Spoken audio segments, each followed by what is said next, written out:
श्री स्वामी समर्थ सर्वांना.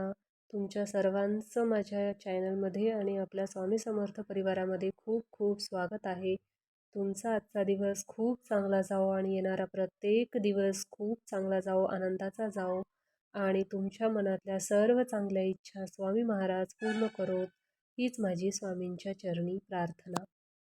श्री स्वामी समर्थ. आपल्याला स्वामी महाराज काय म्हणायचे? भिवू नकोस, मी तुझ्या पाठीशी आहे. श्री स्वामी समर्थ यांचे विचार खरंच जीवन बदलवून टाकणारे आहेत.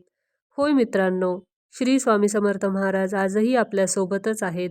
त्यांच्या अस्तित्वाची आणि प्रचिती आजही आपल्याला येत असते. ज्यांचे स्वामींवर नितांत श्रद्धा आणि भक्ती आहे त्यांना श्री स्वामींचा साक्षात्कार आजही होत असतो. कारण स्वामी आपल्याला सोडून गेलेच नाहीत, ते आपल्यामध्येच आहेत. म्हणून तर त्यांनी समाधी घेण्याअगोदर काही क्षण असे म्हटले आहेत, अरे मी इथेच आहे, मी गेलेलो नाही, मी तुमच्यासोबतच आहे, मी सदैव तुमच्या जवळच राहील. माणसाच्या इच्छा पूर्ण होत नाहीत तेव्हा क्रोध वाढतो आणि इच्छा पूर्ण होतात तेव्हा लोभ. ध्येय ठेवाल तर आयुष्यातील सर्व लढाया जिंकू शकाल, अगदी आपल्या स्वकीयाविरुद्ध सुद्धा. फक्त आपला परमेश्वर विश्वास ठेवा, असा जसा अर्जुनाने कृष्णावर ठेवला होता. आपले स्वामी महाराज आपल्या भक्तांना उपदेश असा करतात की तू फक्त माझे नाम घे, तुझा योगक्षेम मी सतत चालू आहे. अरे आपण दोघेही या जन्मातच नाही तर मागच्या कित्येक जन्मापासून एकत्र आहोत. तुझ्या मागील जन्मीचा सगळा लेखाजोखा माझ्या नजरेसमोर आहे. बैलासारखे कष्ट कर, व्यवहारात लबाडी करू नकोस, माझे सगळे लक्ष आहे तुझ्यावर. आपल्या पेक्षा कमजोर आणि अपंग लोकांना यथाशक्ती मदत कर. तुझ्या पदाचा, प्रतिष्ठितपणाचा, पैशांचा अहंकार अजिबात करू नकोस. तुझ्या वाट्याला येणारे भोग आणि त्यांचे दुःख भोगल्यानंतर मी तुला नक्की जवळ करेन. लक्षात ठेव, मी तुझा हात पकडला आहे तो सोडवण्यासाठी नाही. फक्त मला विसरू नकोस. तुझे प्रत्येक चांगले कर्म मला समर्पित करत जा. कर्माची भीती नक्की मनात ठेवून तुझ्या मरणानंतर तुझ्या चांगले कर्म आणि कमावलेले पुण्य बरोबर येणार आहे याची पदोपदी जाणीव ठेव. आमच्या बोलण्यावर विश्वास ठेव. राहिलेला काळ आमचे नामस्मरणात घालवावा, मोक्ष मिळेल. मी सर्वत्र आहे परंतु तुझ्यासाठी येथे आलो आहे, म्हणून निर्धास्त रहा. श्री स्वामी समर्थ आपल्या जवळच आहेत. स्वामी भक्तांना कधी वाऱ्यावर सोडले नव्हते. कालही नाही, आजही नाही आणि उद्याही नाही. ते कायम भक्तासोबतच असतात. मनुष्य स्वभाव ओळखून त्यांनी सर्वांना आपला उपदेश केला आहे की भिवू नकोस, मी तुझ्या पाठीशी राहणार आहे. मग भिण्याचे आणि चिंतेचे कारणच काय? प्रत्यक्ष स्वामी आपल्या पाठीराखा आहे. भिवू नकोस, पुढे जात जा, संकट दूर होईल.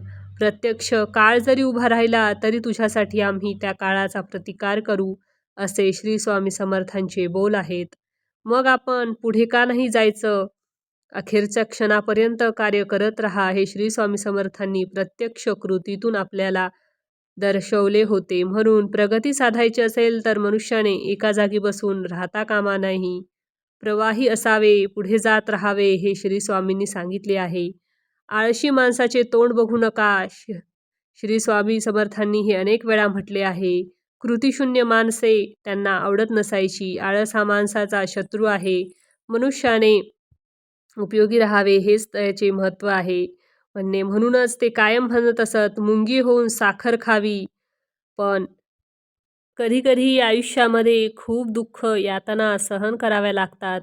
असं वाटतं की खरंच देव आहे का, इथपर्यंत शंका येतात. पण खरं तर हीच वेळ आपल्या परीक्षेची असते. विश्वास ठेवा, इथूनच स्वामी लीला सुरू होते, इथूनच खेळ सुरू होतो. फक्त विश्वास तुटू देऊ नका. आई बाळाला हवेत भिरकावते, काही क्षण ते हवेतही असतं, पण ते हसत हसत, कारण त्याचा विश्वास असतो कोणी आहे जे आपल्याला पडू नाही देणार. तोच विश्वास तुमचा स्वामींवर हवा. कधी कधी वाटतं हे कसं होईल, हे शक्य आहे का? पण लक्षात ठेवा की तुम्ही तुमच्या बुद्धीच्या कुवतीवर शक्य आणि अशक्य ठरवता. पण स्वामींना या जगात अशक्य असे काहीच नाही. स्वामी तेच देतात जे तुमच्यासाठी योग्य आहे. फक्त तुमच्या त्यांच्यावर विश्वास पाहिजे. श्री स्वामी समर्थांचे अद्भुत आणि सुंदर विचार तुमचे जीवन बदलून टाकतील.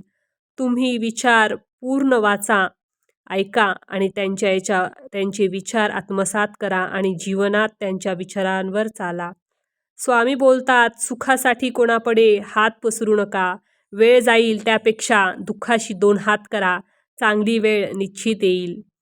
माझा हा निवांत क्षण असून तुझ्या कर्मावर मी नजर ठेवून आहे. वर्तमानात असताना नामात राहा. तू स्वतः निस्वार्थ कर्माचा रोप लाव. कोणाच्या आशेवर मदतीवर अवलंबून राहू नकोस, कारण त्या रूपावर येणाऱ्या फळांवर अधिकार फक्त तुझाच असेल. आजचा व्हिडिओ कसा वाटला नक्की कमेंट करून सांगा आणि श्री स्वामी समर्थ लिहायला विसरू नका. तुमच्या आणि आमच्या सर्वांकडे स्वामींचं लक्ष आहे, त्याच्यामुळे आपले कर्म चांगले हवेत. आपण कोणाला त्रास देऊ नये, वाईट करू नये. आपण जर सर्व चांगले केले तर आपल्यासोबतही स्वामी महाराज नक्कीच चांगले करतील. स्वामी आपल्या नेहमी पाठीशी आहेत आणि आपला जो वेळ आहे तो आपण स्वामींच्या सेवेत घालवायला पाहिजे. कारण का स्वामी सेवा केल्याने आपल्या सर्व इच्छा पूर्ण होतात. यांचे अनेकांचे अनुभव आहेत की स्वामी सेवा केल्याने स्वामी आपल्याला काहीच कमी पडू देत नाहीत. त्यामुळे स्वामी सेवा, स्वामींचं नामस्मरण करायला विसरू नका. दिवसातून तारक मंत्र हे ऐकायलाच हवा आपण आणि 108 11 माळी करायचं, 108 सारामृत हे करायलाच हवं. त्यामुळे गुरुचरित्र सारामृत हे केल्याने आपल्याला नक्कीच आपल्या इच्छा पूर्ण होतात.